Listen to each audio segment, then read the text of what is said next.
Queridos, lembra daquela frase, sou brasileiro e não desisto nunca? Virou campanha publicitária, comunicação em massa, saiu da esfera de uma boa propaganda para se tornar alguma coisa que de vez em quando nós falamos, quando queremos falar sobre resiliência, sobre perseverança, sobre esperança de dias melhores.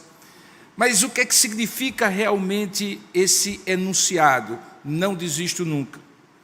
Essas ideias de resistência ao invés de desistência, de esperança ao invés de desespero, certamente fazem parte não apenas da experiência de alguém porque é brasileiro, mas certamente faz parte da experiência de alguém que encontra a verdadeira esperança. A verdade é que a esperança ou a falta da esperança parece ser uma coisa que é muito comum ao coração humano.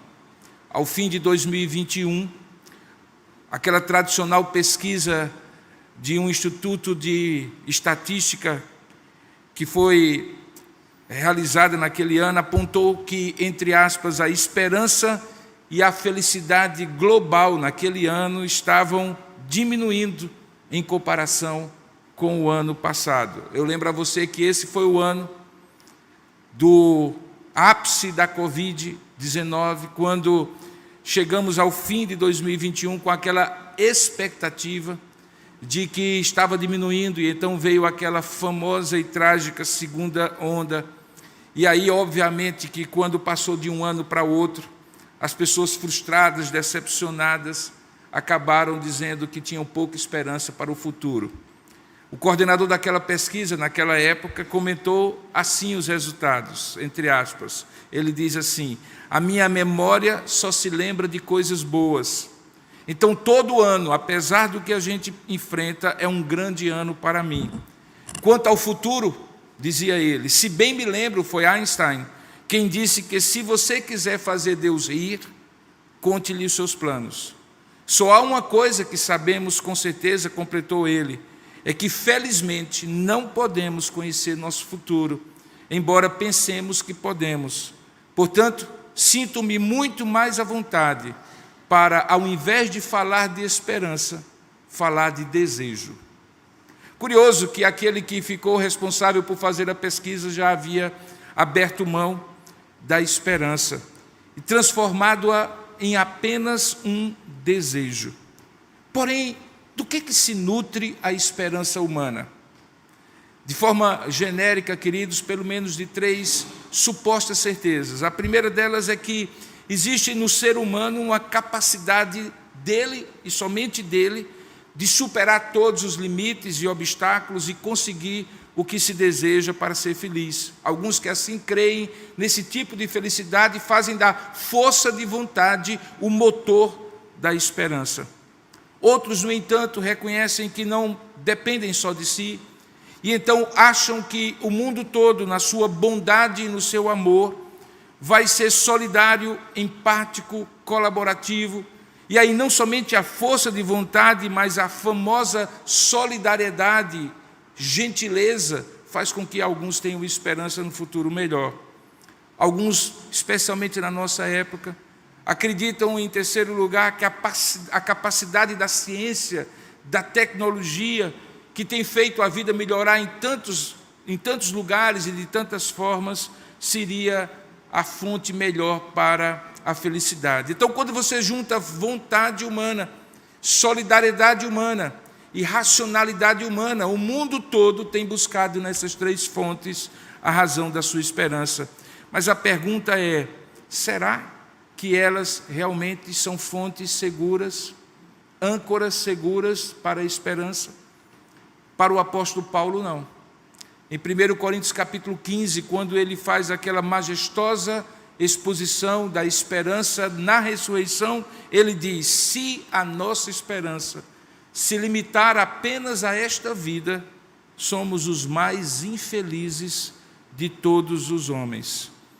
Então, para hoje não ser apenas teórico e ficar falando sobre a esperança, eu gostaria de convidá-los a ver uma situação específica da vida de Jesus, um encontro com alguém que transformou a vida dessa pessoa e lhe deu a verdadeira razão de esperança. Abra sua Bíblia, por gentileza, em João capítulo 5, a partir do verso 1 ao verso 8.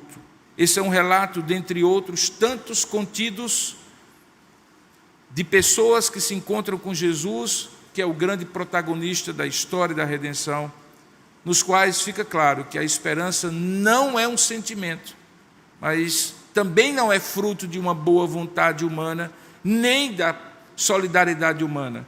A esperança não é algo, a esperança, como veremos, é alguém.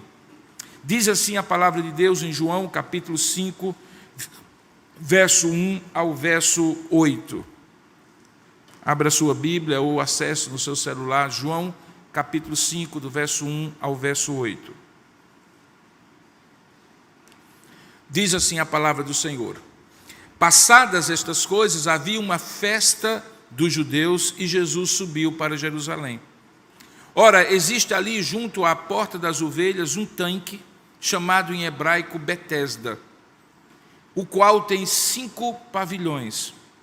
Nestes jazia uma multidão de enfermos, cegos, coxos e paralíticos, esperando que se movesse a água, porquanto um anjo descia em certo tempo, agitando-a, e o primeiro que entrava no tanque, uma vez agitada a água, sarava de qualquer doença que tivesse. Estava ali um homem enfermo, havia 38 anos.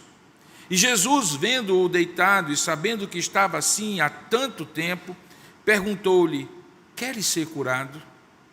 E respondeu-lhe o enfermo: Senhor, eu não tenho ninguém que me ponha no tanque quando a água é agitada, pois enquanto eu vou, desce outro antes de mim. Então Jesus lhe disse: levanta-te, toma o teu leito e anda. Que Deus abençoe a sua palavra lida. Amém. Vamos orar por um momento.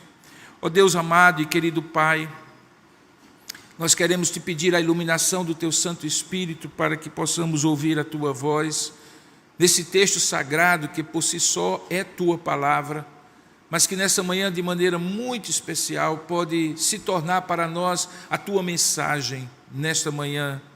Pedimos que o Senhor venha nos dar graça de entender a tua palavra, dilata o nosso conhecimento, a nossa capacidade de compreensão, mas que ela não seja apenas racional, intelectual, cognitiva, que ela seja espiritual. Abre os nossos olhos para ouvir a tua voz a partir da exposição da tua palavra. É o que nós oramos em nome de Jesus. Amém. Queridos, algumas vezes que eu fui a Israel, eu estive nesse tanque de Betesda. Em 1888 ele foi descoberto, as suas ruínas, e exatamente ali na parte norte de Jerusalém, onde está a porta chamada Porta das Ovelhas, ficam as ruínas desse tanque de Betesda. O nome Betesda significa lugar ou casa de misericórdia. Originalmente aquele lugar parecia um verdadeiro hospital a céu aberto. Veja, havia 5 pavilhões lotados de pessoas com as mais diversas enfermidades, mas que tinham um desejo em comum: o desejo pela cura dos seus males. O versículo 3 registra que nesses galpões, nesses pavilhões, havia enfermos, coxos, cegos, paralíticos, que estavam unidos por essa frágil esperança que está no versículo 4, e que diz que eles esperavam que se movesse a água, porque a crença naquela época era que um anjo descia em certo tempo agitando aquela água, e o primeiro que chegasse e mergulhasse naquela água ou tocasse naquela água sarava de qualquer doença que tivesse. Se você prestou atenção na leitura, essa parte do verso 4 está entre colchetes. É curioso que quando na Bíblia, na sua Bíblia em português, um texto está entre colchetes, significa, manuscritologicamente falando, que aquela parte talvez foi acrescentada em alguns dos milhares de manuscritos do Novo Testamento. E por isso algumas edições nas línguas modernas colocam, para nossa cautela, aquele texto entre colchetes. Não se surpreenda que eu, pregando e crendo que esse texto é palavra de Deus, faça esse comentário. Na verdade, eu aproveito para fazer um parêntese e dizer que a manuscritologia bíblica, ou seja, o estudo dos manuscritos sagrados, nos dá bastante segurança sobre a veracidade dos textos bíblicos, ao contrário do que alguns querem sempre dizer, querendo descredibilizar a Bíblia. É porque a manuscritologia bíblica é uma das mais rigorosas na análise de textos considerados antigos, para que eles sejam considerados fidedignos. Só para lhe dar um exemplo, o filósofo Platão, de quem ninguém duvida da existência, nem dos seus escritos, dos quais o mais conhecido é a República, só tem 7 cópias dos seus manuscritos, a mais antiga delas escrita ou copiada há 1200 anos depois da sua morte.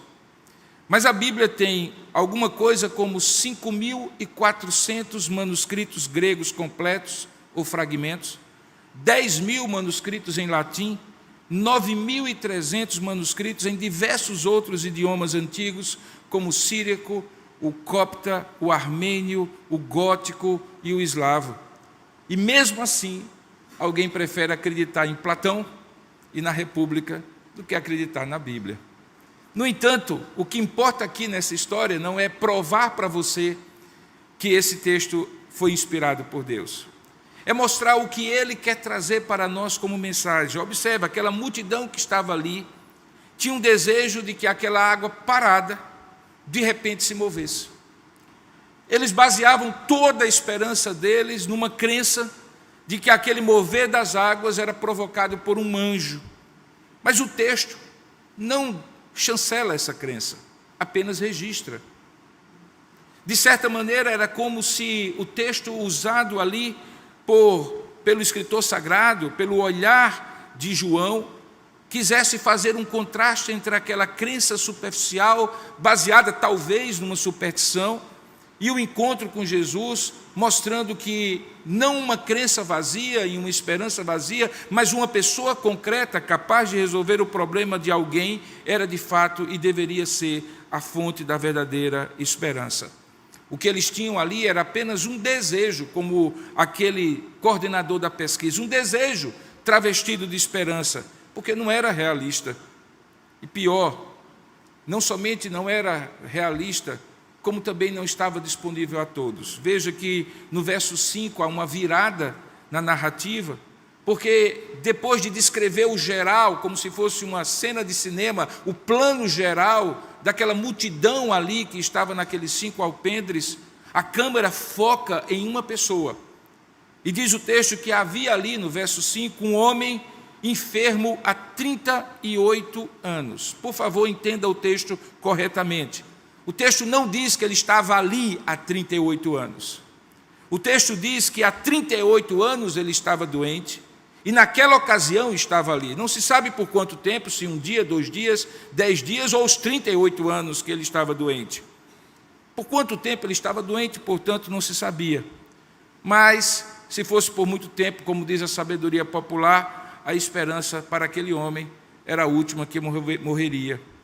E, portanto, aquele homem estava ali, deitado, talvez paralisado por alguma doença ou algum acidente, algum trauma, com um único desejo. E o desejo dele é singularizado. Todos desejavam a mesma coisa, mas a narrativa enfoca aquele homem dizendo que ele desejava ser curado.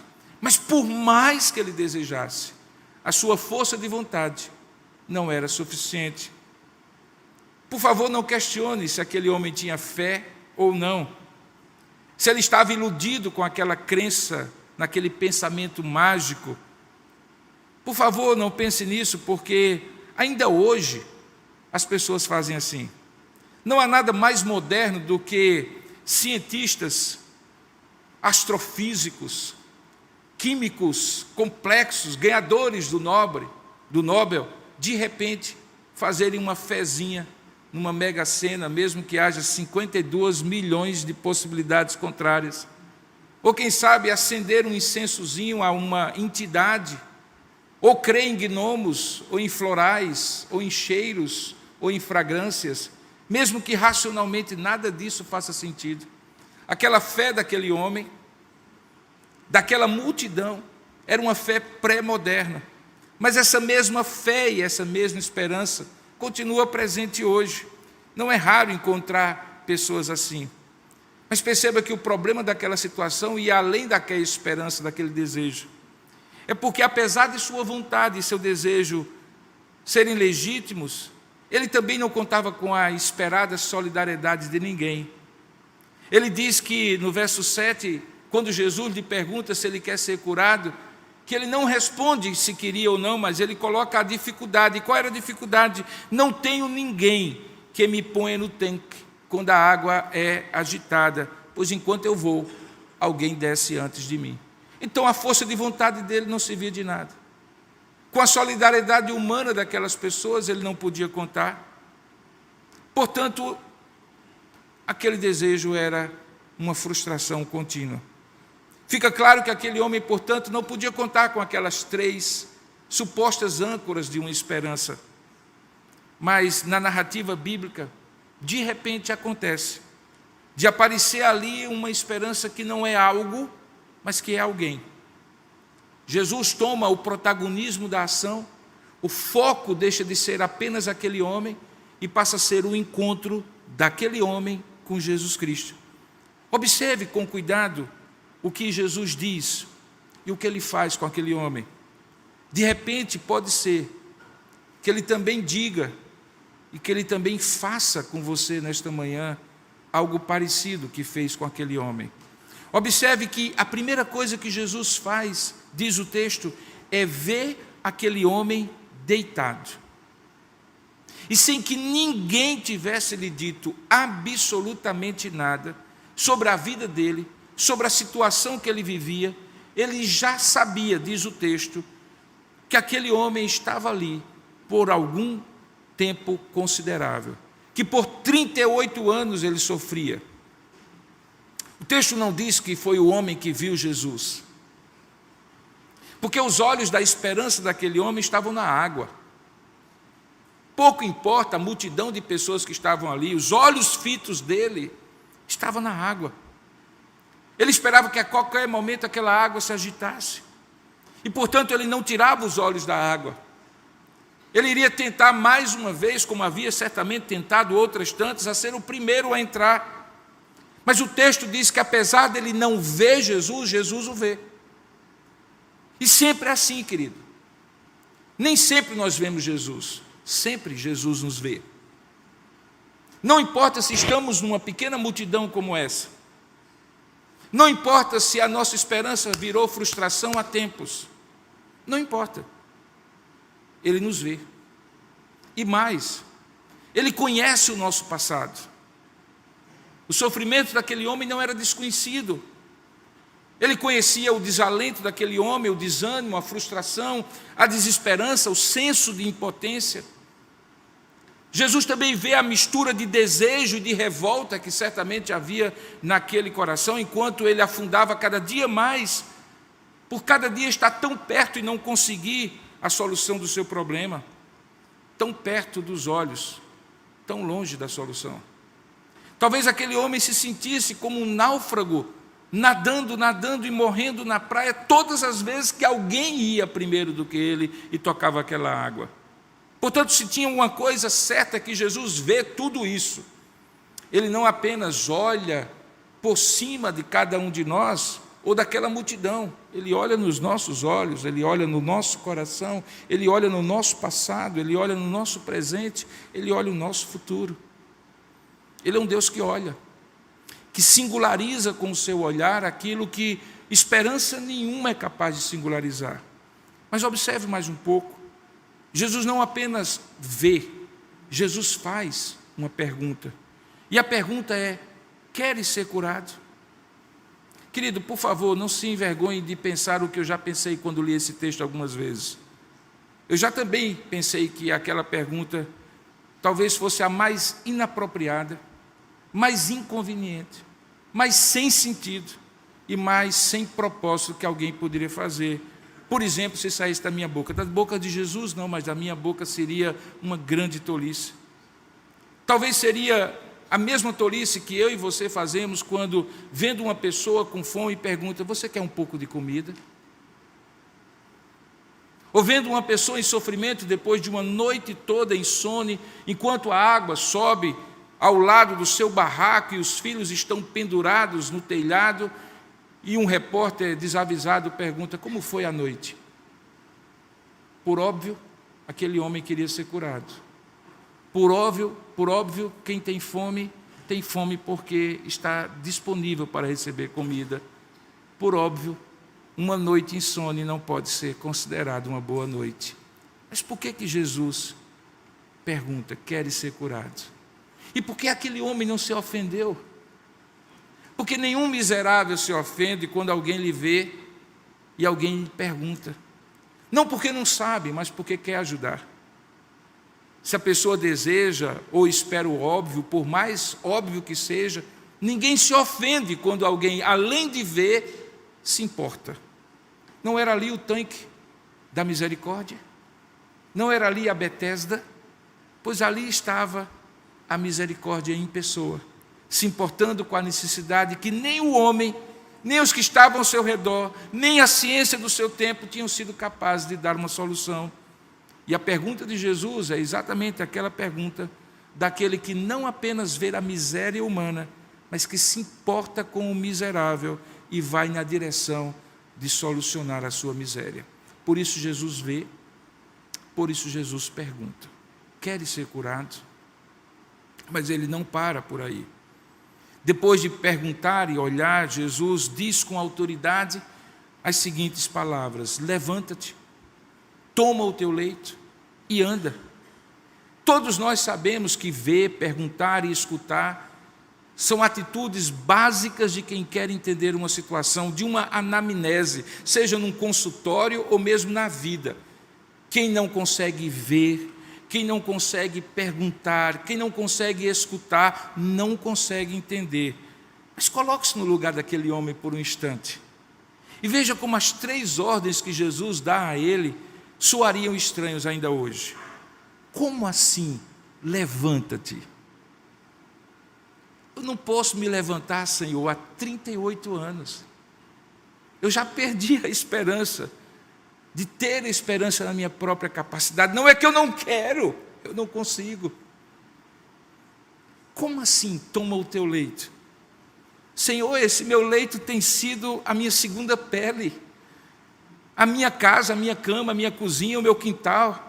É quase a minha carapaça desse meu corpo de molusco sem movimento diante da minha condição. Como assim? Levanta-te, toma o teu leito. Como assim?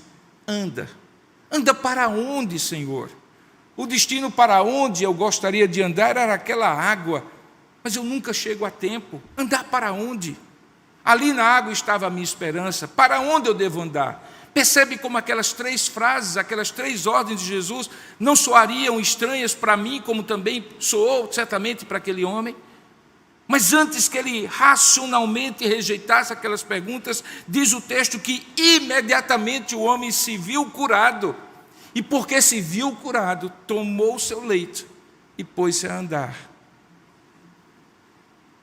Que coisa maravilhosa é quando Deus não nos permite que com a nossa racionalidade, frustração, decepção e senso de impotência, a gente não escute a ordem cheia de autoridade que Ele nos dá. Levanta-te, toma o teu leito e anda.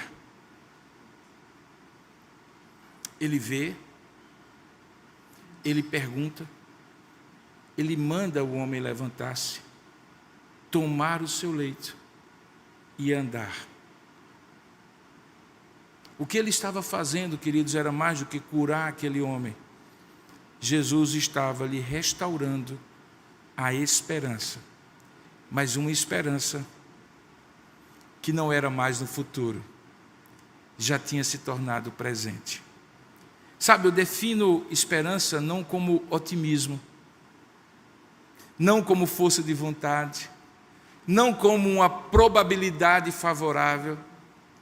Eu gosto de definir esperança como se fosse um elástico, que em repouso seria a fé, no presente, mas que quando eu estico lá numa direção que eu quero que ele esteja, é como se aquela fé presente fosse esticada para o futuro e, portanto, a fé presente é a mesma da esperança futura.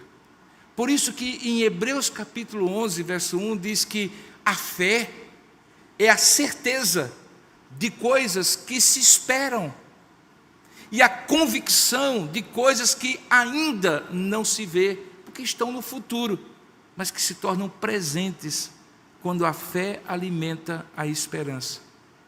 Observe, fé é certeza presente de coisas que ainda se esperam que aconteçam no futuro. E essa fé presente é chamada na Bíblia de convicção, certeza. Lá no dicionário é sinônimo de convicção. Convicção de fatos presentes que ainda não se veem, mas que estão presentificados pela fé e usufruídos por causa da esperança. Em Romanos capítulo 8, 24, Paulo afirma, no entanto, que há uma diferença. É que a esperança que se vê não é esperança. Pois o que alguém vê, como espera? Aquele homem não via, ele foi visto. Aquele homem não tinha respostas, mas foi perguntado. Aquele homem não podia, mas recebeu a ordem: levanta-te, toma o teu leito e anda. E o que Jesus estava fazendo era mais do que um milagre no corpo dele. Jesus estava alimentando no coração dele a esperança perdida na solidariedade humana, na sua própria força de vontade, naquilo que a ciência da época poderia ter lhe feito antes. E quando Deus faz isso, Ele faz uma obra completa. Ele não apenas cura o corpo, mas Ele restaura a alma. E Ele faz isso alimentando a esperança. Eu gosto muito de uma poesia de Augusto dos Anjos, que diz assim: a esperança não murcha, ela não cansa. Também com ela não sucumbe a crença. Vão-se sonhos nas casas da descrença, voltam sonhos nas asas da esperança. Essa esperança que é Jesus está presente aqui. Esse lugar não é outro senão o lugar da misericórdia. E esse momento não é outro senão o lugar em que você pode ouvir Jesus perguntando: queres ser curado? Seja qual for a sua necessidade, Ele é poderoso para fazer infinitamente, até mesmo além daquilo que você espera. E o meu desejo nesse momento, em que eu caminho para a conclusão da mensagem, é: deixe Jesus tocar não somente no seu corpo, deixe Jesus alimentar a sua esperança. Talvez ela esteja combalida e você já desistiu dela, mas é talvez porque você ancorou essa esperança em âncoras muito frágeis. É preciso tirar da sua própria vontade e do seu próprio desejo, porque essa âncora não funciona. É preciso tirar da expectativa que os outros resolvam aquilo que você não consegue resolver. E é preciso olhar para Jesus, o autor e consumador da fé, que nada mais é do que a esperança no presente, que garante a certeza do futuro. Você quer colocar isso, seja o que for, diante de Deus? Eu gostaria de orar com você e por você, de maneira simples e singela. Eu gostaria de perguntar, assim como Jesus perguntou: queres? Seja lá o que for, queres?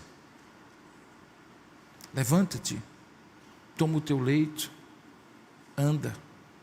Ele é o mesmo que está aqui, e Ele é o mesmo que escuta e vê, que pergunta e ordena, seja o que for. Curva sua cabeça por um instante.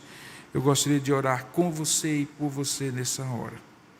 Ó Deus amado e querido Pai, nós vivemos num mundo de muitos desejos, expectativas, e em alguns momentos de muitas esperanças frustradas, a maioria delas. Mas eis que o Senhor se apresenta nesta manhã diante de nós, não como uma esperança vaga, mas como uma certeza concreta. À luz desse texto que acabamos de ler, ó Pai, e ouvir a Tua palavra a partir dele, nós queremos também, ó Deus, olhar para a nossa condição, tirar os nossos olhos de vãs expectativas e expectativas vãs de uma esperança que está nas águas que se movem, seja lá por quem, seja lá quando, seja lá como. E queremos ouvir a Tua voz dizendo assim: queres ser curado? Seja qual for a nossa necessidade, o Senhor nos pergunta: queres? E nós queremos, Pai. Mais do que querer, nós precisamos da Tua intervenção. Precisamos que o Senhor conquiste o nosso olhar, para que ele se volte para Ti, não para as circunstâncias, nem para as pessoas, nem para dentro de nós mesmos. Confessamos a nossa dependência de Ti, que se o Senhor não agir, a nossa esperança continuará frustrada, porque talvez para muitos de nós já fomos ao limite da esperança, e esse elástico já se rompeu, mas não contigo. Queremos ouvir do Senhor: levanta-te, mesmo que nós não tenhamos força para levantar. Queremos ouvir do Senhor: deixa essa condição, toma este leito e anda, mesmo que nós não vejamos como isso possa acontecer. Seja em casa, nos relacionamentos, no corpo físico, nas emoções da alma, nas perspectivas profissionais e financeiras, nas doenças que enfrentamos, nas lutas que se abatem cada dia sobre nós, nós queremos nos levantar, ó Pai. Por isso, uma vez o Senhor agindo, fortalece-nos para que levantemos. Nós esperamos o Senhor fazer isso em nós, e nós responderemos Te obedecendo, em confiança à Tua ordem: levanta-te, toma o teu leito e anda. Nós oramos nesta hora, Pai, pedindo que o Senhor faça conosco aquilo que o Senhor fez com aquele homem, seja qual for a circunstância e por mais diferente que ela seja. Que o Senhor nos abençoe, continue trazendo sobre nós a Tua palavra e a reflexão daquilo que ouvimos nesta manhã. É o que nós oramos em nome de Jesus.